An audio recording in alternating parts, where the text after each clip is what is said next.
Saya memperkenalkan diri dulu karena katanya ada 73 orang peserta yang baru, jadi pasti belum kenal ya sama saya. Saya memperkenalkan diri dulu. Nama saya Jin, saya bergabung Februari 2018 Unity, jadi saya 3,5 tahun di Faras. Ya, saya bergabung Februari 2018 dalam proses yang panjang ya untuk menjadi seorang agen. Karena Faras waktu itu belum umur 1 tahun, jadi saya dengar namanya aja enggak gitu. Pertama kali saya sakit kaki namanya plantar fasciitis, kemudian saya pakai minyak yang lain, dan puji Tuhan tidak sembuh ya, karena ternyata saya tidak menyukai ininya apa namanya budaya di sana begitu. Nah, kemudian saya dikasih tahu teman saya bahwa ada minyak namanya Faras. Nah, teman saya ini temannya Bu Putri. Jadi dia bilang, teman saya bilang, coba pakai minyak Faras, ini buatan teman saya. Bayangkan rasanya itu home industry banget gitu ya, buatan teman saya. Gitu.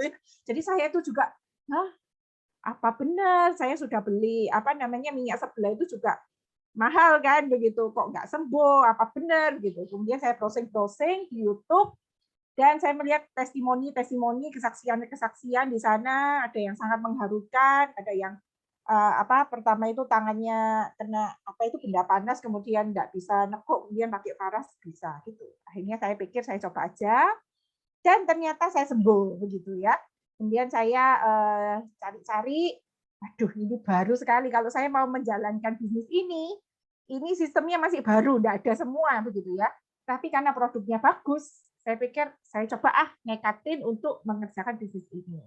Dan ternyata bisnis ini luar biasa bagus, berkembang dengan sangat baik, akhirnya punya sistem pendidikan dan sebagainya, sehingga akhirnya saya bisa mencapai peringkat yang sekarang ini gitu ya. Jadi tahun 2018 saya mencapai peringkat 6 kali 5 ya. Waktu itu hadiahnya smartphone, laptop dan HP. Saya dapat 2 set waktu itu. Jadi saya 4 kali setahun.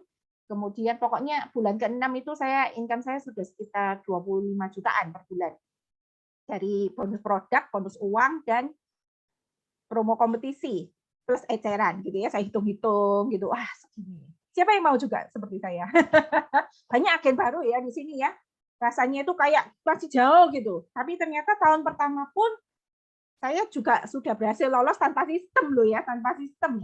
Tetapi juga bisa tembus begitu. Ya, nanti saya ceritakan bagaimana cara saya untuk bisa tembus seperti itu. Kemudian 2019 saya itu waktu itu ngeset 6 kali 10 begitu ya. Maunya 6 kali 25, tapi waktu itu wisata rohani. Saya enggak usah lah gitu. Terus ditantang sama teman leader waktu itu. Ngeset 6 kali 75, mobil sekalian, mimpi itu gratis katanya. Ya udah dah nyoba 6 kali 75 gitu.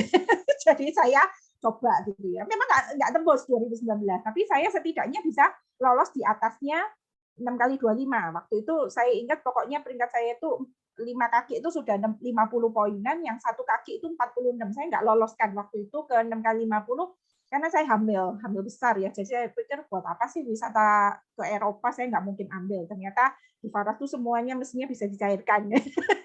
Dan saya nggak tahu gitu ya. Jadi melebihi dari apa yang sebenarnya kapasitas saya begitu ya 2019, kemudian 2020 bersyukur sekali saya mencapai peringkat 6 kali 100 2 kali, saya sah dapat mobil 200 juta, tapi karena pandemi saya cairkan gitu ya. Saya masukkan lagi ke Faras dan 2021 saya mencapai 3 kali peringkat 6 kali 100 dan sah mendapatkan mobil 350 juta dan income puluhan bahkan pernah nyentuh 100 juta per bulan gitu ya. Siapa yang mau seperti itu? Nah, saya hari ini mau menjelaskan bahwa Faras ini sebenarnya kendaraan yang sangat tepat begitu ya. Saya ini dulu online shop. Saya dulu pernah bekerja 8 tahun, nyentuh omset 100 juta aja nggak pernah ya. Omset 100 juta aja nggak pernah. Tapi di Faras saya bisa mencapai omset miliaran begitu ya, sehingga income saya bisa puluhan bahkan ratusan juta per bulan. Jadi saya mau bilang bahwa wah Faras ini luar biasa enak begitu ya. Jadi saya hari ini akan membawakan tema enaknya jadi pengusaha. Ya, jadi kita akan bandingkan jadi pengusaha Faras dengan jadi pekerjaan yang lain, ya, pegawai ataupun self employee, begitu ya. Nanti pada waktu sepanjang materi saya akan punya interaksi, minta Bapak Ibu bisa ikut ini ya, menjawab supaya nggak ngantuk ya. Kemudian Anda bisa siapkan catatan supaya Anda nanti suatu hari bisa menyampaikan materi ini lagi kepada mitra bawah Anda, begitu ya. Oke, saya mulai.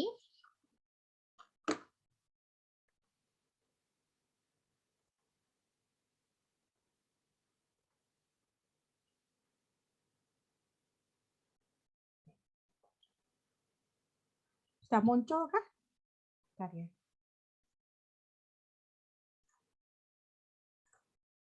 Ada yang aneh.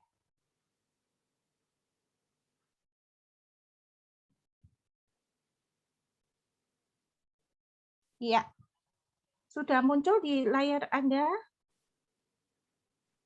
judulnya. Enaknya jadi pengusaha, ya. Oke, sudah muncul ya. Oke. Ya. Oke, saya mengulang salam saya tadi ya.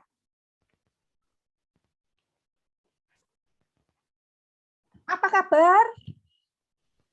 Nah, itu kalau ada apa kabar, itu jawabannya kita adalah sehat, kaya, bahagia.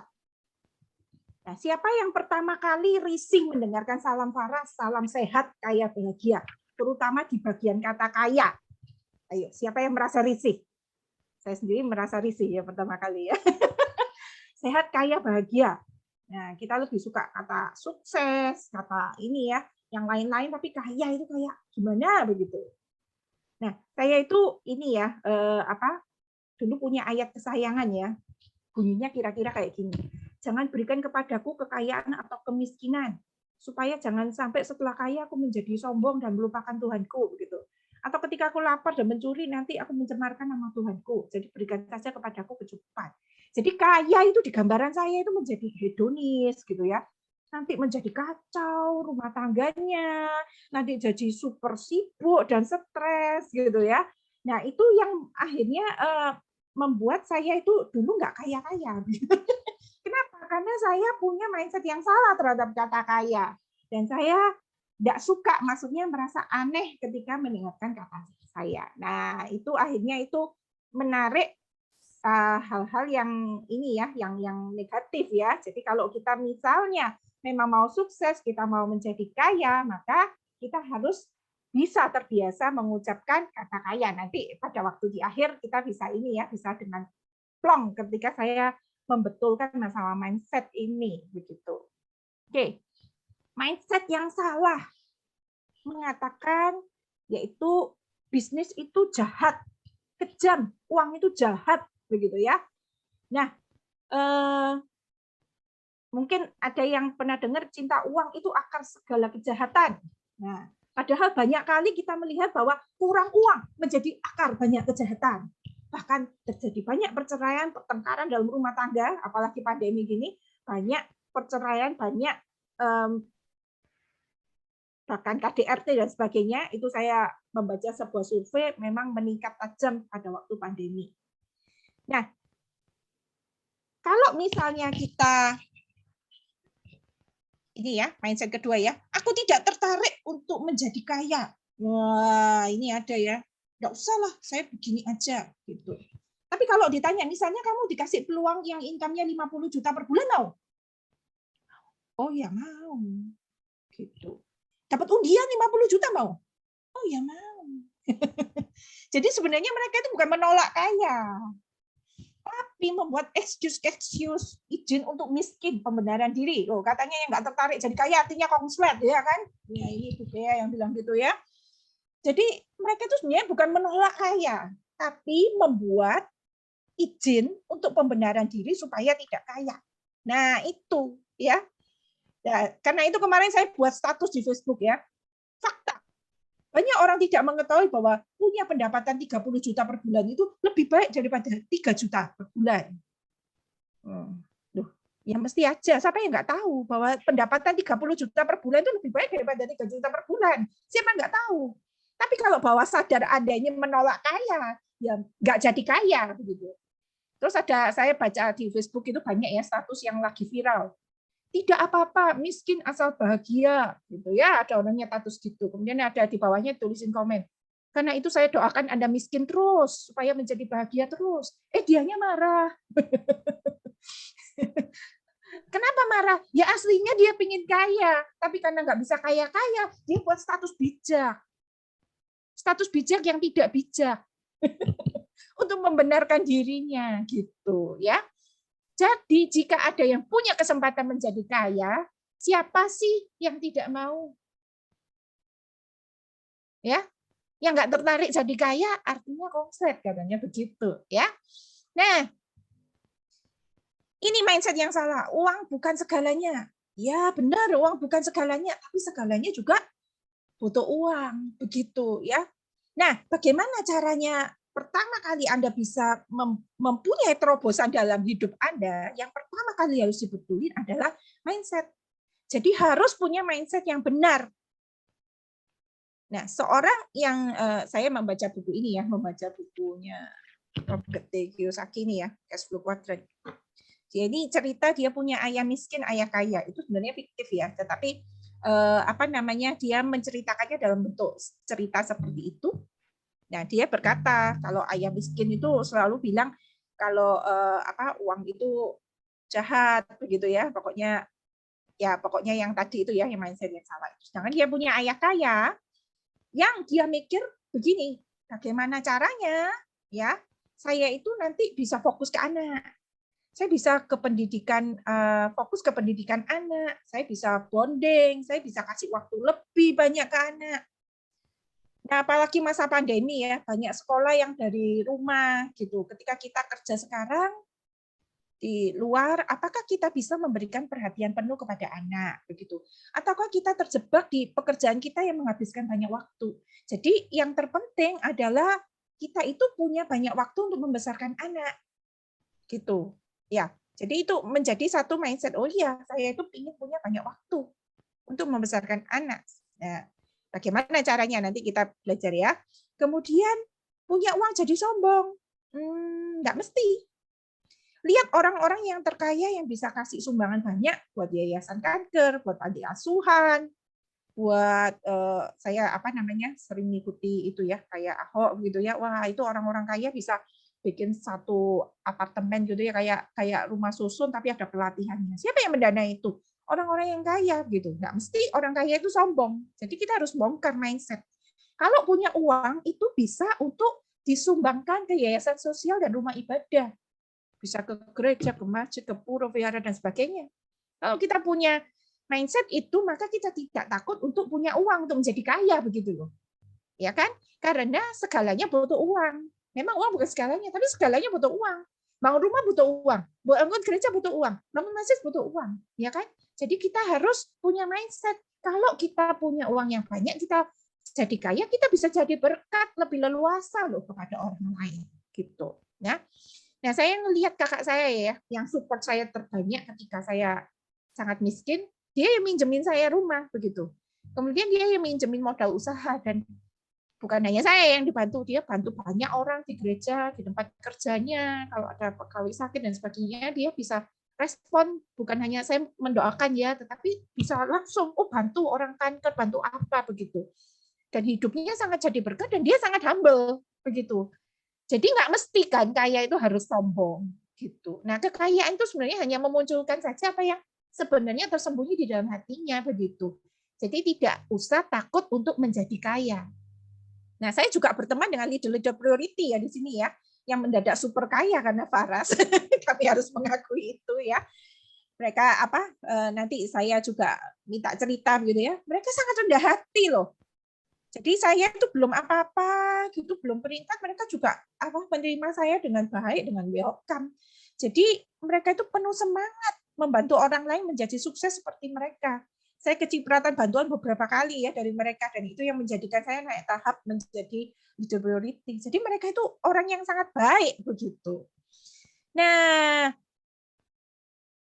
ini mindset berikutnya.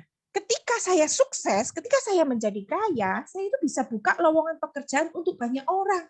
Kita itu bisa kasih pelatihan-pelatihan untuk orang yang nggak punya.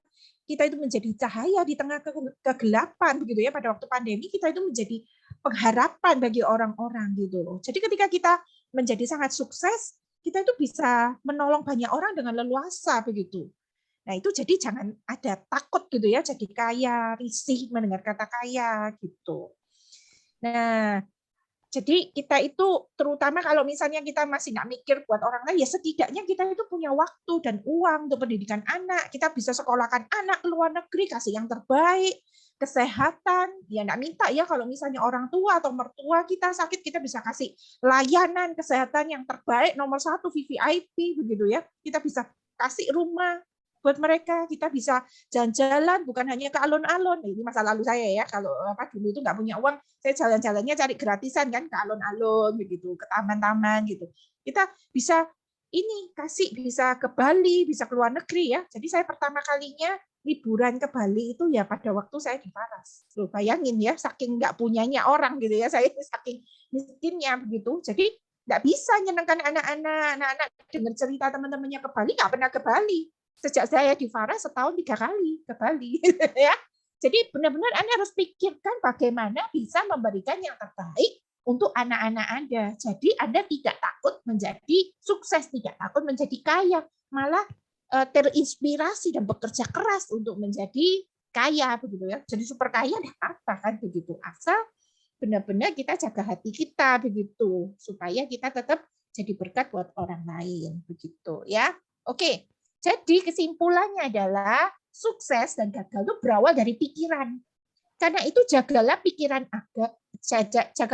Anda agar selalu positif. Itu yang nomor 1. Jadi bagaimana cara mencapai income 50 juta setahun pertama bergabung di Faras? Pertama mindsetnya betul dulu. Memang benar-benar Anda ingin sukses. Kalau Anda tidak ingin sukses, tidak bisa mencapai seperti itu begitu loh. Nah, bagaimana menjaga pikiran tetap positif? Jaga komunitas Anda begitu. Hanya berkumpul dengan orang yang positif. Seperti Anda ikut Break the Limit hari ini, nah itu adalah kumpulan orang-orang yang memang mau sukses. Anda harus kumpul terus dengan orang yang sukses. Jadi 5 orang terdekat Anda akan menentukan akan jadi apa. Anda yang ke-6 begitu ya. Jadi pelajari apa yang mereka tonton, apa yang mereka baca, pelatihan apa yang mereka ikuti, mindset apa yang ada di dalam pikiran mereka, kebiasaan apa yang mereka lakukan setiap hari. Jadi semua sukses itu pasti berawal dari kebiasaan.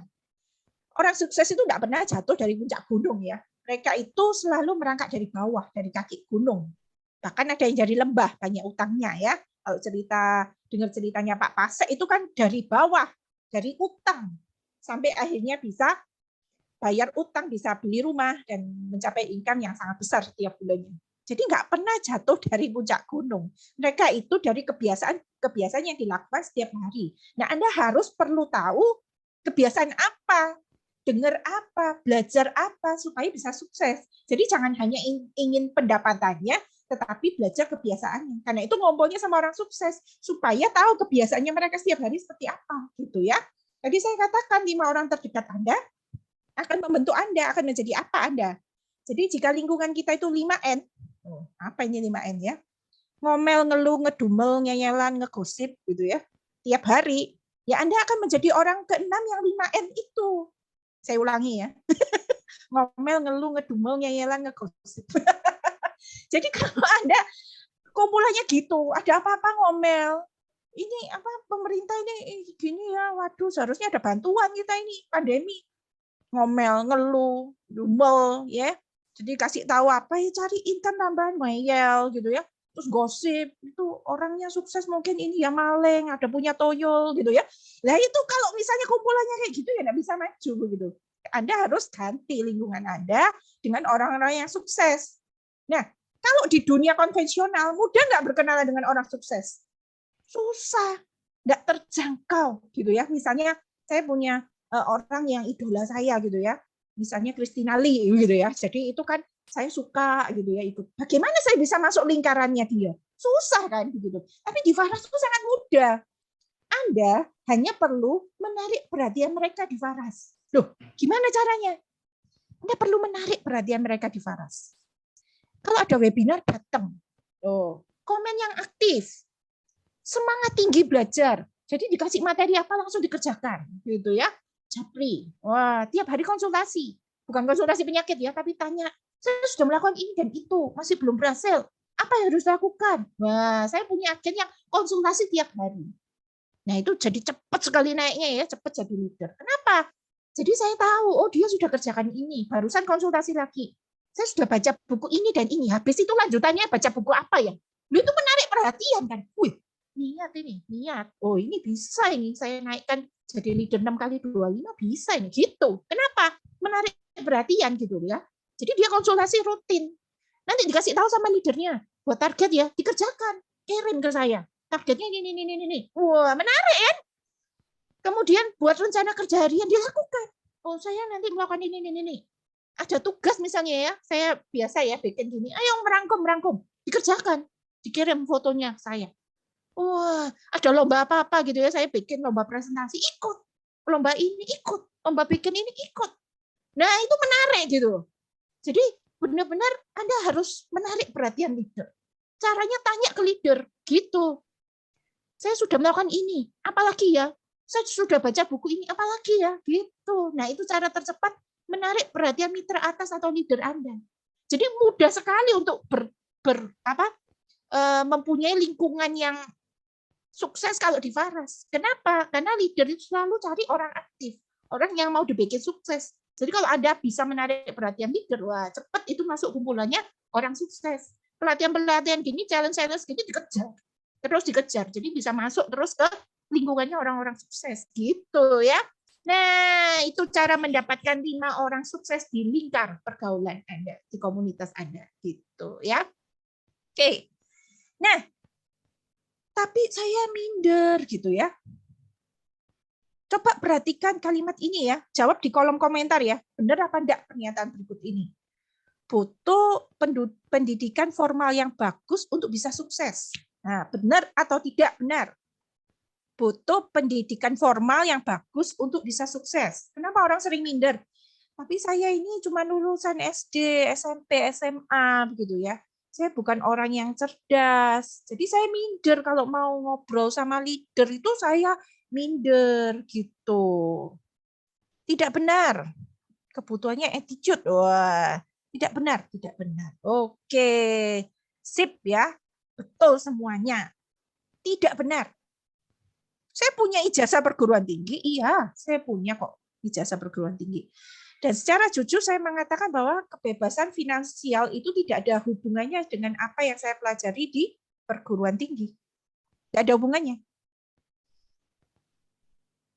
Banyak orang sukses itu meninggalkan bangku sekolah tanpa memperoleh ijazah perguruan tinggi. Saya maksudnya gini ya, bukan berarti sekolah itu tidak penting. Tetapi kalau misalnya Anda itu minder karena tidak punya pendidikan formal yang baik, ya saya bilang itu bukan satu-satunya cara untuk menjadi sukses gitu. Banyak orang sukses seperti mungkin Anda kenal Thomas Alva Edison ya, yang dibilang gurunya tidak bisa itu ya, tidak bisa apa-apa, dia keluar kan dari sekolah. Tapi kan dia jadi orang sukses. Bill Gates, pendiri Microsoft, ada Ted Turner, pendiri CNN, ada Steve Jobs, pendiri Apple. Ini mereka tidak memiliki ijazah perguruan tinggi loh. Pendidikan perguruan tinggi itu penting untuk profesi apa? Tradisional. Yang tradisional, tapi tidak bagi orang-orang ini untuk mendapatkan kekayaan, untuk menjadi sukses, bahkan menjadi super kaya. Jadi tidak harus ya. Nah, satu lagi. Tidak dibutuhkan uang untuk menghasilkan uang. Nah, ini pernyataannya benar atau salah. Tidak dibutuhkan uang untuk menghasilkan uang. Jadi kalau misalnya Anda tidak punya modal yang besar sekali, Anda bisa nggak tetap menghasilkan uang?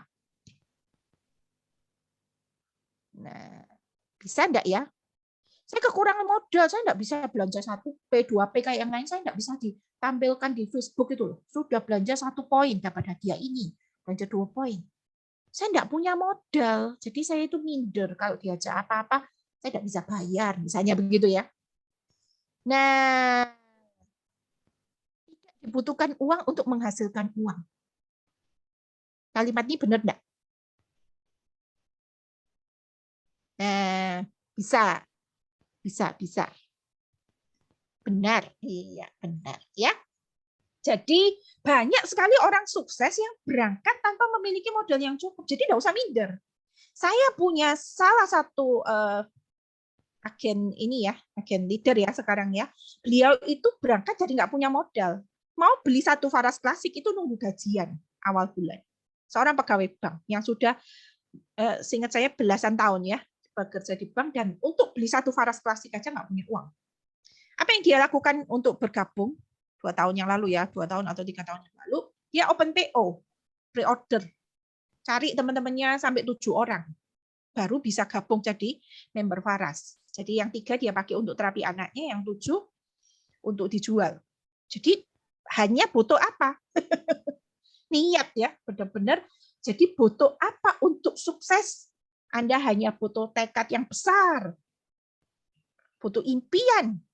Butuh kesediaan untuk cepat belajar, apalagi.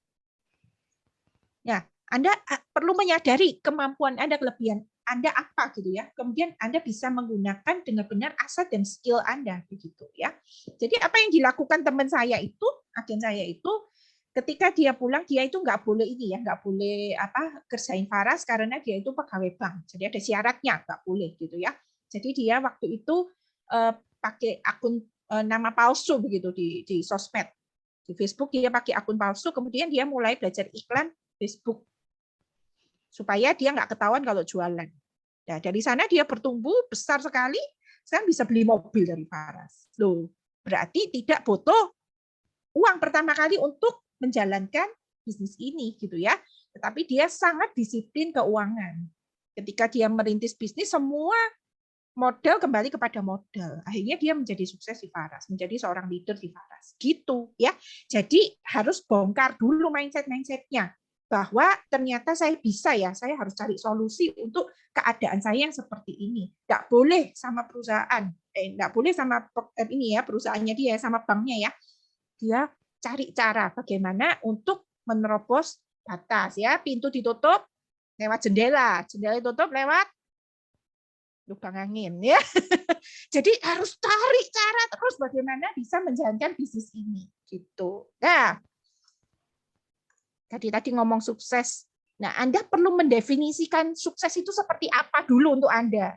Apakah Anda sekarang income misalnya 3 juta, 5 juta sudah merasa sukses? Pokoknya asal bisa makan, oh sukses saya. Apakah sukses itu kalau mencapai misalnya peringkat manajer? Jadi apa ya bayangan Anda ya sukses itu ya? Oh, kalau saya naik jabatan, terus nanti jadi manajer, saya dapat tunjangan gitu ya. Itu saya sukses.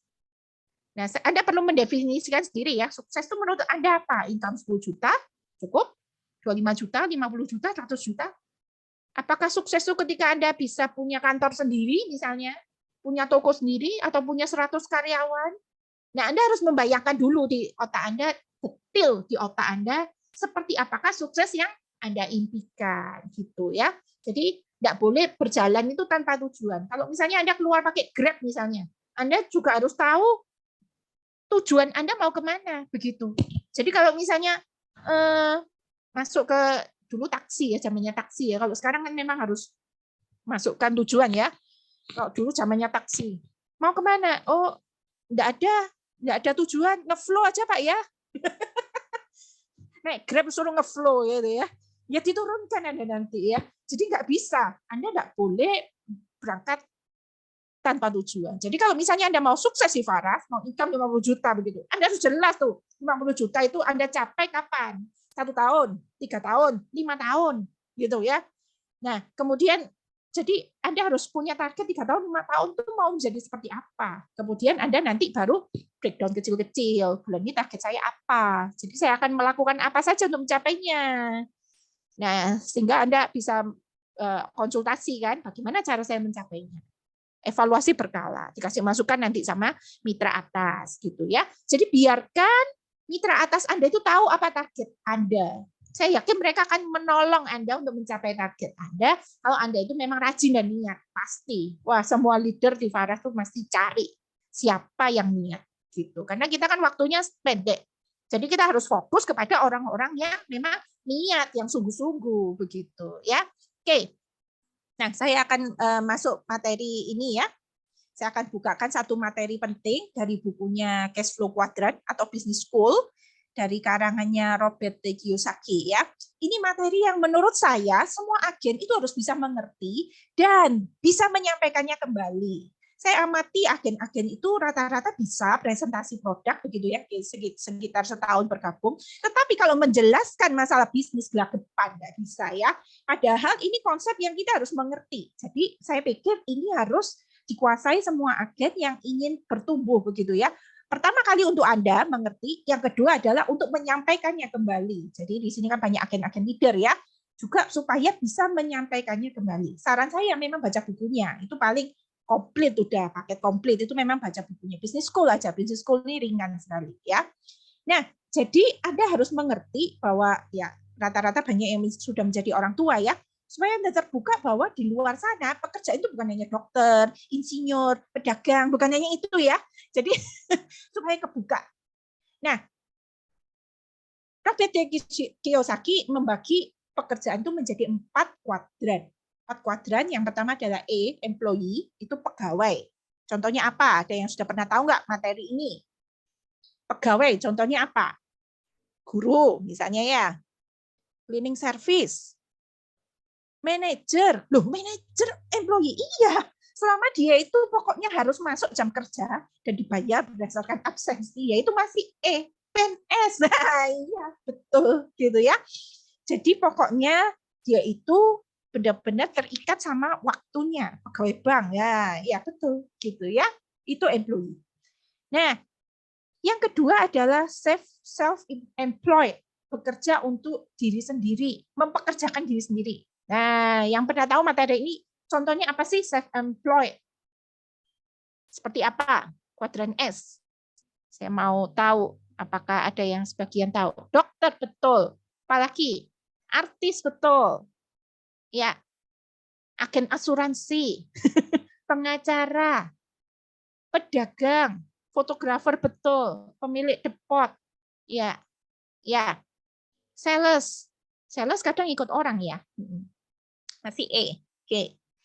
Perias, oh ya betul. Ya, jadi buka salon ya.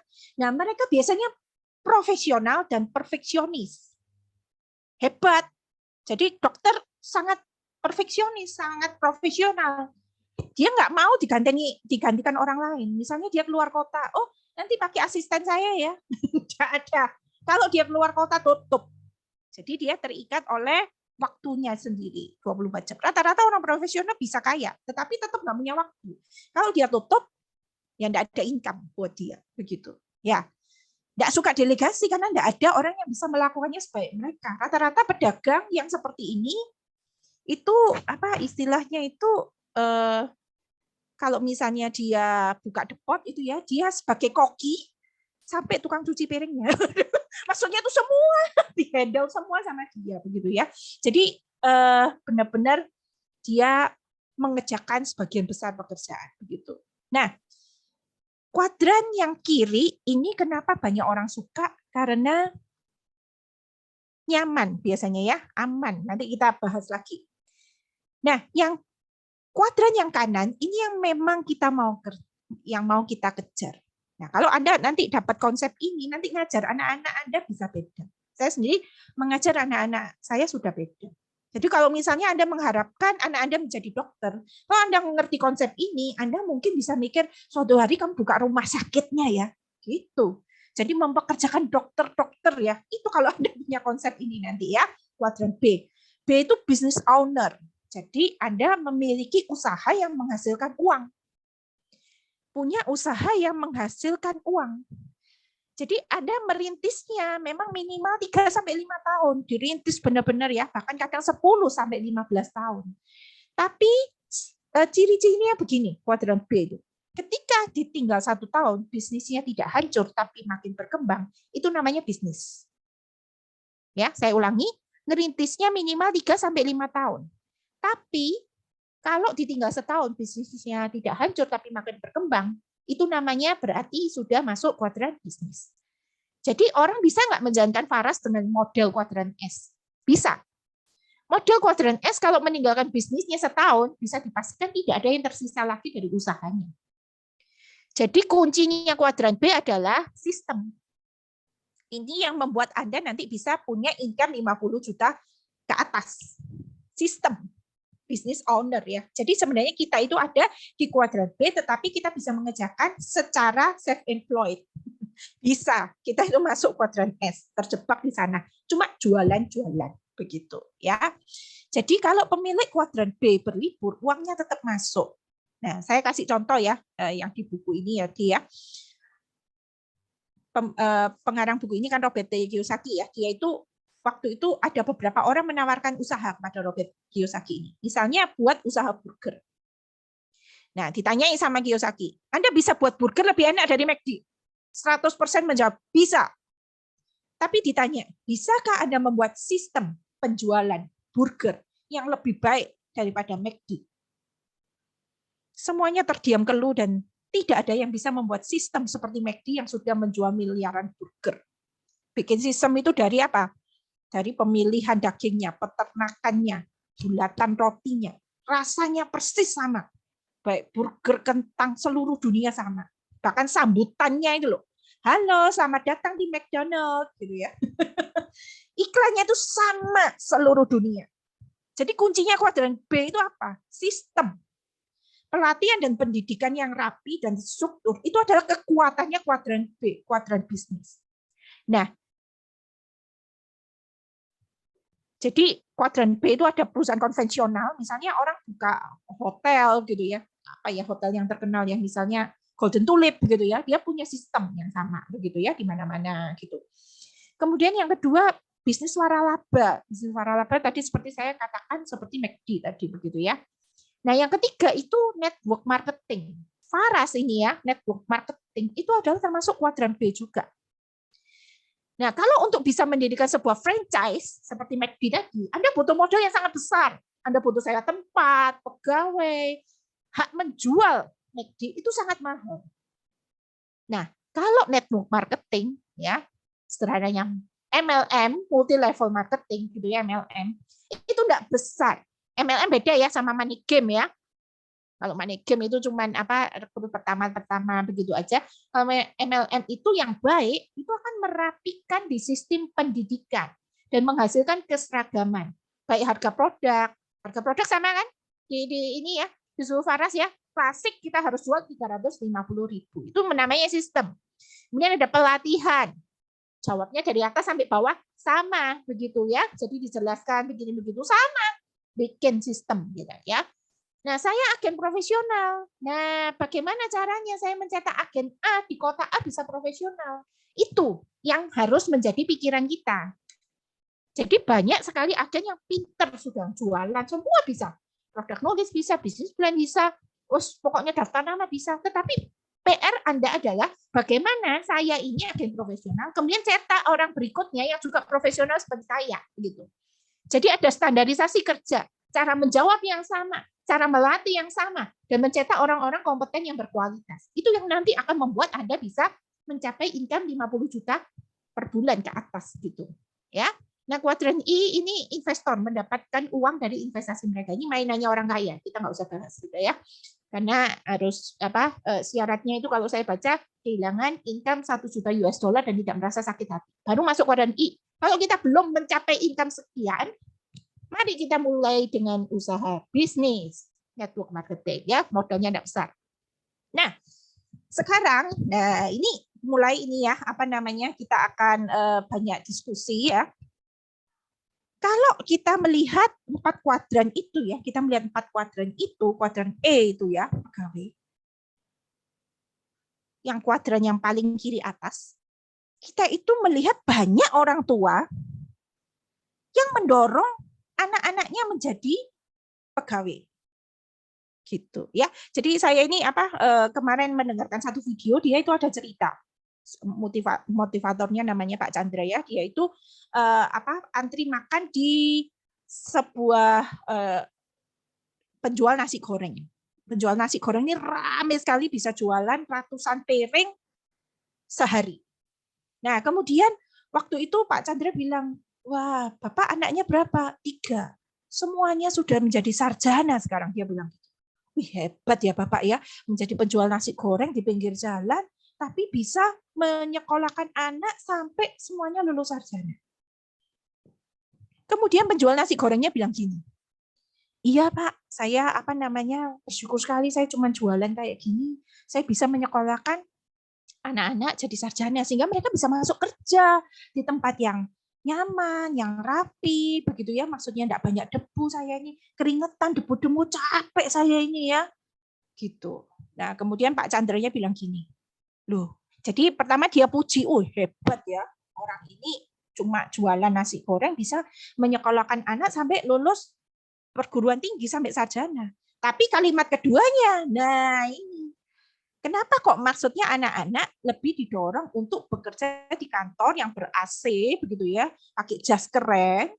Nah, kemudian Pak Chandra melontarkan satu pertanyaan ini, Pak, kalau Bapak menyekolahkan anak dengan goreng nasi begitu ya, ratusan piring, kira-kira anak Bapak yang kerja di kantoran itu kalau punya 3 anak seperti Bapak, bisa ya dia itu, Bapak yakin nggak ya anak Bapak itu 3 orang itu bisa disekolahkan sampai lulus sarjana seperti Bapak bantu 3 anak Bapak sekolah 3 anak sampai sarjana? Diam ya penjual nasi gorengnya. Nggak yakin saya Pak, dia jawab gitu. Kenapa? Untuk memenuhi kebutuhan hidup sendiri aja pontang-panting dia. Apalagi sampai punya anak, membesarkan anak sampai sekolah, sampai lulus sarjana. Nggak yakin. Meskipun di kantor itu keren, pakai jas, ada meja, ada ruangan tersendiri, disemprong AC, begitu ya. Tetapi untuk secara pendapatan nggak yakin. Nah, kita lihat mengapa sih orang tua itu ingin anak-anak begitu sekolah selesai bisa jadi pegawai. Nah, yuk coba siapa yang selama ini jadi pegawai bisa bantu saya nggak kasih gambaran ya, komen gitu.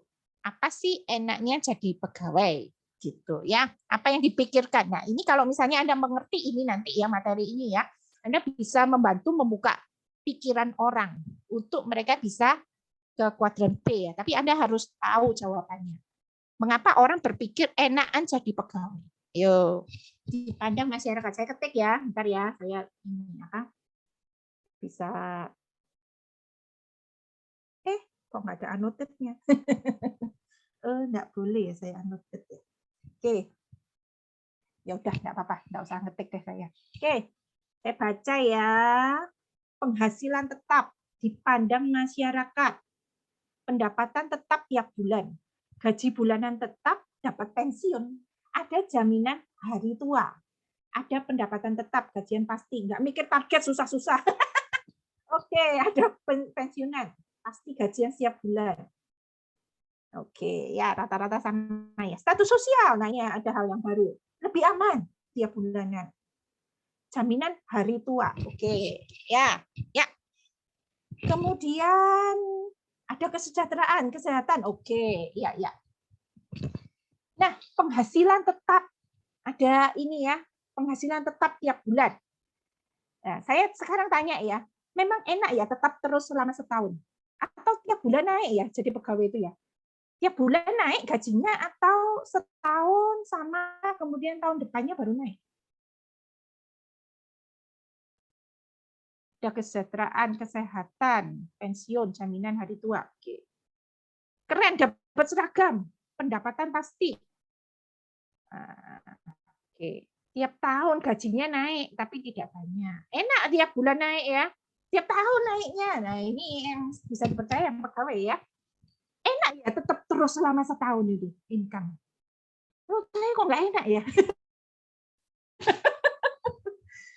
Ya, dapat uang tunjangan, dana pensiun. Siapa yang dapat pinjaman mobil perusahaan? Dapat hadiah mobil perusahaan dari perusahaan apa dapat pinjaman dari perusahaan? Tunjangan mobil tuh dapat pinjaman atau dikasih mobil sama perusahaan.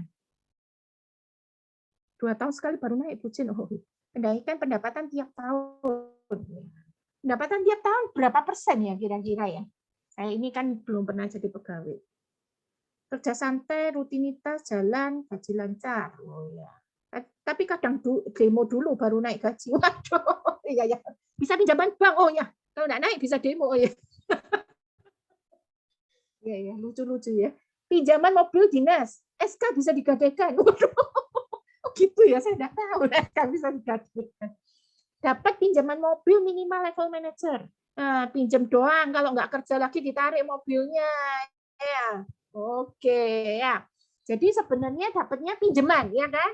Dapat uang tunjangan. Perusahaan itu pinter, Bapak Ibu, ya. Jadi semuanya tunjangan yang dana pensiun itu sebenarnya dari gaji Anda disisihkan. Jadi tunjangan kesehatan, jadi tunjangan dana pensiun. Sebenarnya itu juga gaji Anda, ya. Oke. BRI dan Mandiri selalu menunggu kita hutang. Wah, ini saya tidak mengerti sudah. Oke. Tadi ini ya, apa namanya, lancar gitu. Ya, ada yang bilang tidak beresiko. Tidak beresiko ya jadi pegawai ya. Tidak ada resiko. Kalau menurut saya kok sekarang ini malah sangat beresiko ya. Apalagi pandemi gini. Dengan gampang kan perusahaan itu mengeluarkan kalau misalnya ya memang perusahaan saya mau tutup ya maaf tidak bisa beroperasi lagi. Malah beresiko ya jadi pegawai ya. Baju bagus, ruangan ber-AC gitu ya. Keren, kelihatan keren, nyaman di kantor gitu. Kok rasanya nyamanan saya ya tidur di rumah. Ya. Nah, rata-rata itu supaya apa sih? Punya status sosial pendapatan yang baik supaya dilihat orang, dinilai calon mertua itu bagus gitu ya. Karyawan bank keren ya. Daripada apa pekerjaannya? Pedagang keliling ya. Kalau laku baru dapat hasil, nggak laku nggak dapat hasil begitu ya, nggak dapat uang. Apalagi pedagang kelilingnya pedagang minyak. Langsung calon mertua bayangkan, minyak gitu ya. Waduh, calon menantu kayak gini ya. Masa depan anak saya bagaimana begitu ya. Ya. Ya. Apa ini tadi? PNS polisi tidak beresiko, gaji double yang pabrik. Wah, ini ada singkatan yang nggak ngerti saya, menunggu PHK. Oke. Nah, zona aman kerja, tapi saat pensiun harus memulai dari awal lagi. Ya, betul ya. Nah, saya pernah dikasih satu rumus ya, satu rumus sama teman dari bacaan yang saya biasa googling begitu ya tentang pensiun ya. Jadi kalau misalnya Anda itu punya income sekarang ya, katakanlah 5 juta per bulan ya. Anda pensiun biasanya umur berapa sih? Kalau di perusahaan-perusahaan tuh 55, 60 atau berapa ya? Nah, kalau misalnya Anda itu dalam tanda kutip usia sampai usia berpulang begitu ya. Enggak enak ya. Jadi misalnya Anda itu kuat hidup sampai 70 atau 80 tahun, misalnya Anda pensiun umur 55 ya, kemudian Anda berpulang umur 70 ya, ini ngomong aja ya, ngomong supaya bisa berhitung ya. Berarti Anda kan ada masa 15 tahun tidak bekerja kan, gitu. Maka Anda harus punya dana pensiun itu gaji bulan ini ya, gaji kebutuhan Anda bulan itu dikali 12 setahun ya, anggap aja Anda misalnya butuhnya sebulan 5 juta ya, pengeluaran bulannya 5 juta kali 12, 60 juta. 60 juta dikali 15. Jadi 900 juta. Anda harus pegang itu kalau misalnya mau pensiun dengan kondisi nyaman seperti sekarang. Nah, tapi sayangnya orang pensiun rata-rata kalau misalnya Anda pernah prospek gitu ya ke orang-orang pensiunan, bilangnya apa? Maaf saya tidak ada dana, saya ini cuma pensiunan. Nah, jadi rata-rata pensiun itu jadi nggak punya dana. Ya, gitu ya. Jadi Anda harus mikir, pensiun berarti Anda harus punya dana sekian supaya Anda cukup. Nah, itu Anda supaya bisa membayangkan, memikirkan bagaimana Anda itu bisa menjalani hidup setelah pensiun, begitu ya.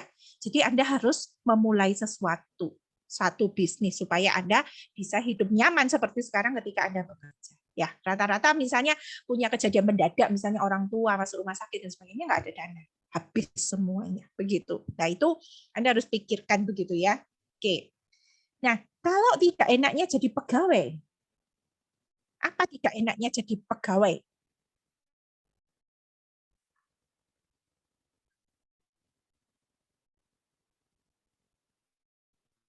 Oh, PNS ada yang 58. Di Pak Putu Sugarata itu 60 fungsional. Ya. Tidak enaknya jadi pegawai. Pengurangan pegawai bisa PHK, sedikit waktu dengan keluarga, bayar pinjaman kurang. Loh, maksudnya apa ya? Oh, nggak cukup gitu ya? Oh ya. Tidak bebas waktu. Kurang uang nggak? Kurang uang.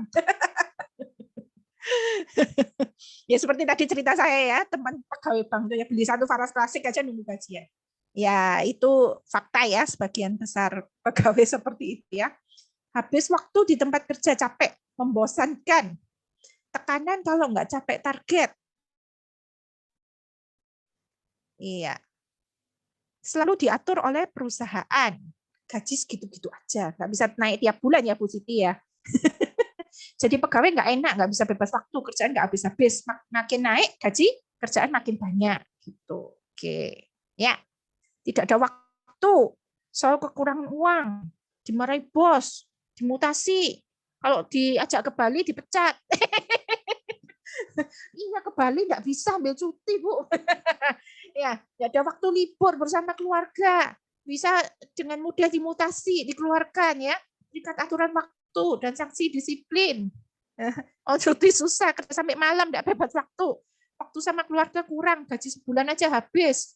Hidup pas-pasan. Nah, mulai curhat. Mulai curhat. Oke ya. Jadi ternyata banyak nggak enaknya ya jadi pegawai begitu. Oke. Bekerja untuk kesuksesan orang lain. Nah, menarik. Cuti saya sudah habis bukan? Oke, hidup pas-pasan ya. Loh, saya ini pas-pasan loh ya. Oke. Nah, sekarang kalau enaknya jadi self-employed gimana? Nah, ini kan lumayan naik level nih, usaha sendiri. Enaknya jadi self-employed gimana? Kalau self-employed, enaknya gimana? Bebas waktu.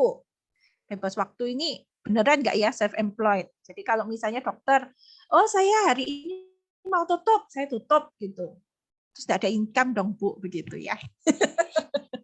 Bisa sambil ngurus anak. Oh ya. Kalau ini ya self-employed ya, jadi mempekerjakan ya. Oke, kalau pedagang online kelihatannya bisa itu, bisa sambil ngurus anak ya. Nah, banyak punya uang, ya betul. Self-employed itu rata-rata orang profesional ya, pedagang-pedagang itu sudah punya uang gitu. Tadi saya bilang self-employed itu dia mempekerjakan diri sendiri ya, jadi nggak bisa delegasi. Jadi kalau misalnya usahanya tutup, ya dia nggak dapat pemasukan. Seperti dokter tadi ya, seperti dokter. Kemudian pengacara, artis ya, kalau dia nggak manggung ya nggak dapat uang, modelnya gitu. Bisa kemana-mana tanpa cuti, bebas mengatur waktu. Nah ini nggak mesti ya. Nah, biasanya dia bisa, ya saya bosnya, saya buka, saya atur sendiri, begitu ya. Nah, tapi tadi sisi kiri kita diperangkap dengan rasa keamanan, sisi kanan kita kata kuncinya nanti kebebasan ya. Jadi yang sisi kiri ini juga aman. Saya buka toko tiap hari ada orang yang datang ke toko saya beli beras, beli minyak gitu ya. Jadi rasanya keamanan. Kalau punya toko itu ada dagangannya, jualannya gitu rame gitu. Nah rasanya aman begitu. Nah kalau nggak enaknya jadi self employed itu gimana? Jadi self employed ini yang mempekerjakan diri sendiri aja ya. Jadi kalau pedagang ini dia nggak punya kasir tuh. Dia benar-benar apa kalau misalnya kasir pun pokoknya dia harus ngawasi lah, takut uang hilang dan sebagainya. Pokoknya self employed sih benar-benar dia nggak bisa lah liburan dengan mudah ya begitu. Apalagi dokter gitu kan nggak bisa, pengacara nggak bisa. Tidak bekerja tidak punya uang. Nah ini sudah mulai ngerti ya self employed ya, kalau nggak bekerja nggak punya uang, nggak punya waktu, punya uang tapi tidak punya waktu. Nah itu self employed. Kerja borongan. Wah, saya belum mengerti itu kerja borongan gimana. Kalau Anda punya toko sendiri ya, punya toko sendiri, misalnya toko apa ya, toko baju gitu ya, toko baju. Nah punya toko baju atau punya depot. Kira-kira buka toko sendiri itu apa yang nggak enak jadi self employed ya? Kalau Anda bayangkan punya apotek, atau Anda bayangkan punya apa gitu ya, Anda bekerja apa gitu. Rata-rata banyak yang self-employed ya di sini ya, kerja sepanjang waktu, sulit dapat pegawai yang punya integritas tinggi. Ya, kalau untuk toko nggak ada pemasukan, oke. Kalau buka toko sendiri ya, kalau buka toko sendiri itu ya, apa aja kerugiannya? Banyak saingan. Ya, semua ada saingan sih. Biasanya apa? Modalnya besar ya kalau buka toko ya. Modalnya besar, Anda harus sewa tempat. Strategis kan? Minimal puluhan juta per bulan, ya per tahun gitu bisa masuk ratusan juta ya kalau sewa tempat. Anda harus ada pegawai. Jadi kalau misalnya Anda buka rumah makan, tidak punya pegawai, tidak mungkin gitu ya. Terus ada resiko-resiko buka rumah makan, resikonya misalnya apa? Tidak laku, tidak habis. Misalnya ada kebakaran, resiko kebakaran, begitu ya, resiko bangkrut. Nah, untuk menjadi sangat kaya dibutuhkan jauh lebih banyak waktu dan bekerja lebih keras, ya, gitu. Nah, jadi kalau misalnya Anda itu jadi pengusaha Faras, enaknya gimana?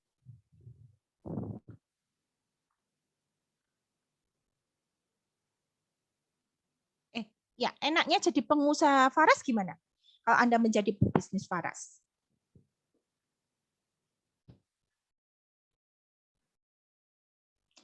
Jadi untuk mencapai sukses itu kan Anda harus banyak mencoba ya, kalau menjadi self-employed ya.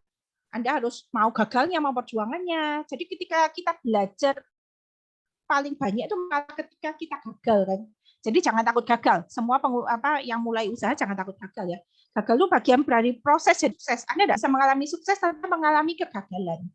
Jadi orang yang tidak berhasil adalah orang yang tidak pernah gagal, ya kan? Orang nggak berhasil kalau orang yang nggak pernah gagal. Jadi tidak apa-apa gagal. Tetapi kalau mau bikin usaha, apa yang paling dibutuhkan gitu. Nah itu yang kita punya di Faras. Ya, bisa part-time dulu, bisa bebas waktu, betul. Cara mencapai sukses tercepat adalah mencari seorang mentor, pembimbing. Nah, kalau di Faras kita punya mentor. Jadi orang ini sudah pernah melakukan apa yang ingin Anda lakukan. Dia sudah mencapai apa yang Anda ingin capai gitu. Jadi jangan cari seorang penasehat.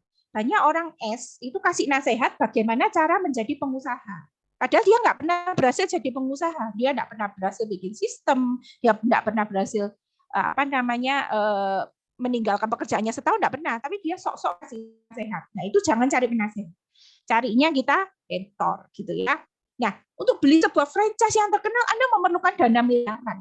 Belum lagi sewa tempat, peralatan, pegawai dan sebagainya. Nah, kalau di Faras Anda itu hanya butuh modal rendah gitu. Tetap Anda punya mentor, Anda ada sistem pendidikan sebuah multi level yang memiliki sistem pendidikan yang baik begitu ya. Enak Bu, banyak bonusnya. Kalau agen Faras suka-suka atur waktu kerja, kalau online bawa HP aja bisa jalan. Ya, oke. Ya, saya kebut ya karena waktu saya tinggal beberapa menit lagi. Oke. Ya. Jadi kalau enggak enaknya jadi pengusaha di Faras apa? Nah, kalau jadi pengusaha itu enggak enaknya salah satunya ya. Salah satunya adalah mikir. Memang harus mikir. Enggak bisa memang hanya kopas ya. Harus meningkatkan sistem gitu. Kenapa? Karena goalnya orang kuadran B itu bekerja lebih sedikit, menghasilkan lebih banyak waktu, menghasilkan lebih banyak uang, dan menikmati lebih banyak waktu luang gitu. Jadi memang harus mikir gimana sistem saya bisa jalan, gimana orang itu bisa masuk pertemuan, gimana orang itu bisa aktif. Nah itu mikir memang. Jadi kita harus meningkatkan sistem karena kita harus merekrut lebih banyak orang untuk ikut sistem tersebut. Ya.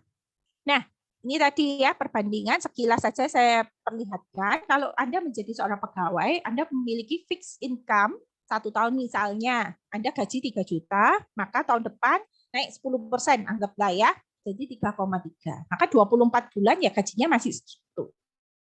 Sedangkan kalau misalnya Anda melihat seorang yang pengusaha, ini perlihatkan ya, kalau pendapatan Anda ini satuannya ribu ya, jadi pendapatan Anda bulan pertama 100.000, kalau Anda bisa menggandakan jam kerja Anda begitu ya, jadi Anda sudah punya teman kerja, maka bulan kedua jadi 200.000.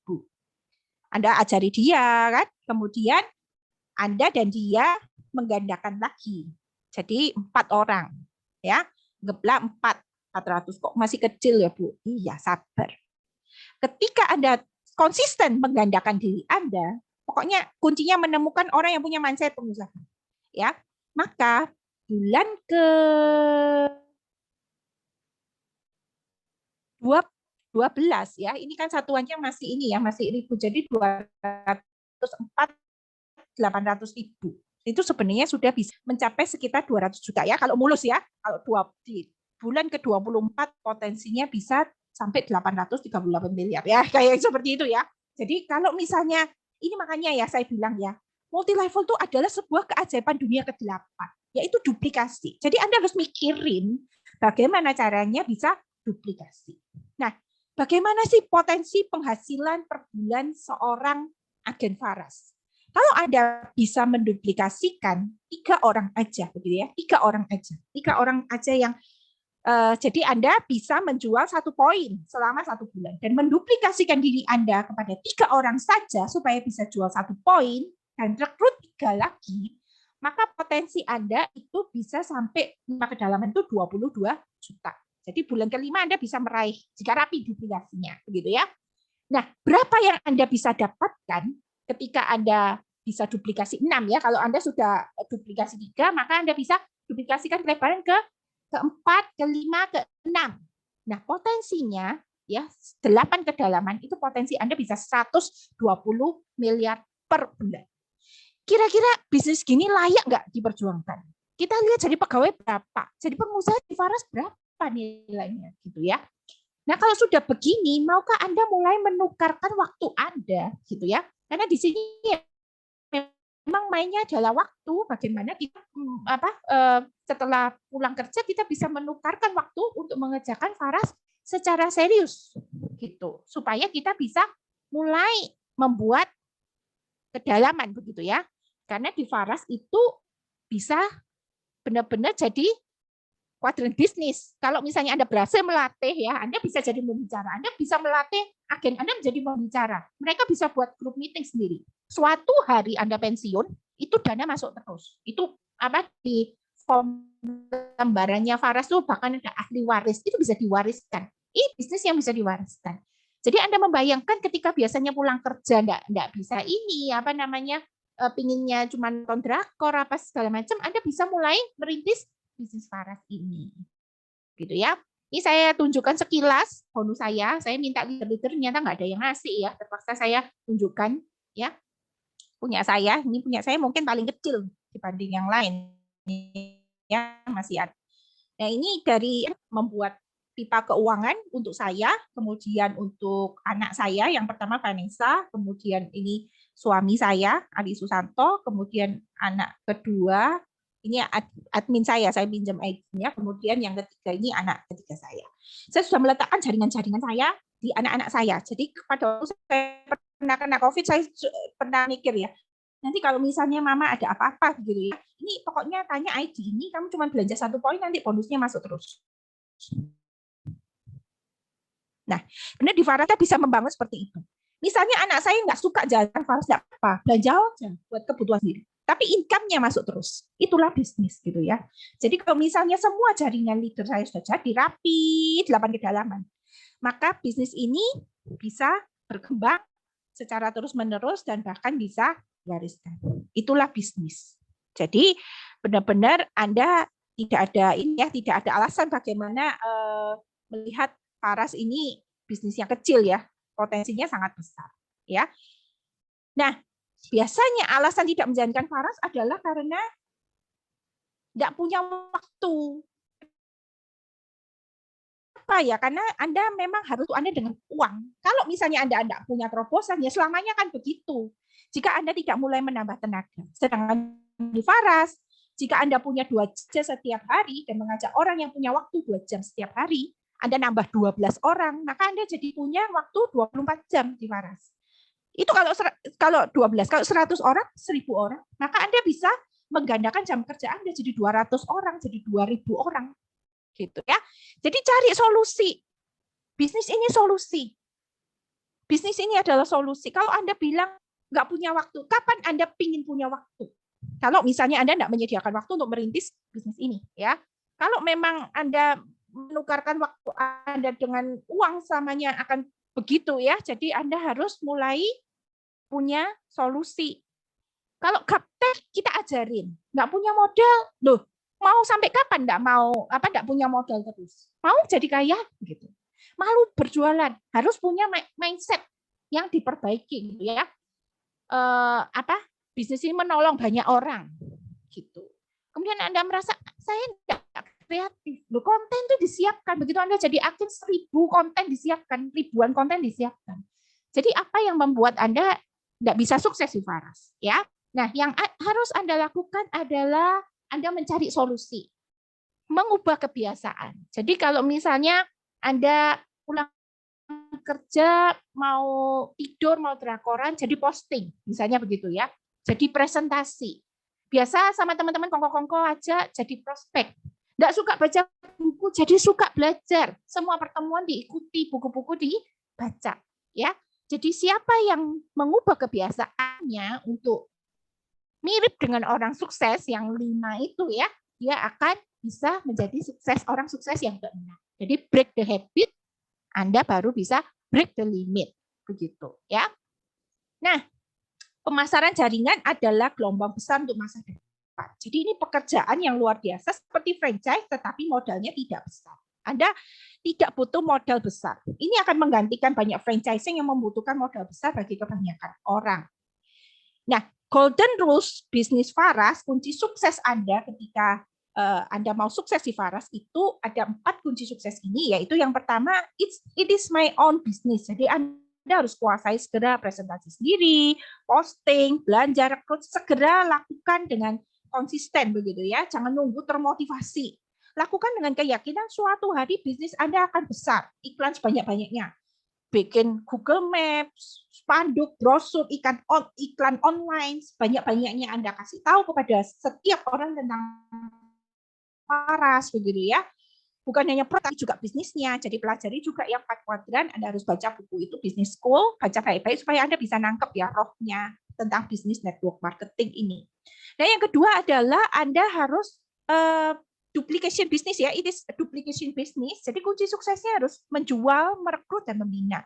Jadi Anda harus tahu suatu hari Anda tidak boleh jualan terus. Anda harus mulai rekrut dan bina. Dan pastikan Anda tahu bahwa suatu hari Anda harus menjadi pemimpin, bukan ngikut terus ke mitra atas ya. Memasukkan member ke mesin sistem, ke BTL, itu satu hal. Tetapi suatu hari Anda harus menjadi pembicara juga. Anda harus membantu mitra bahwa Anda untuk sukses di bisnis ini ya. Biasakan diri mulai dari kecil, member 3-4 orang, Anda sudah bisa buat grup meeting.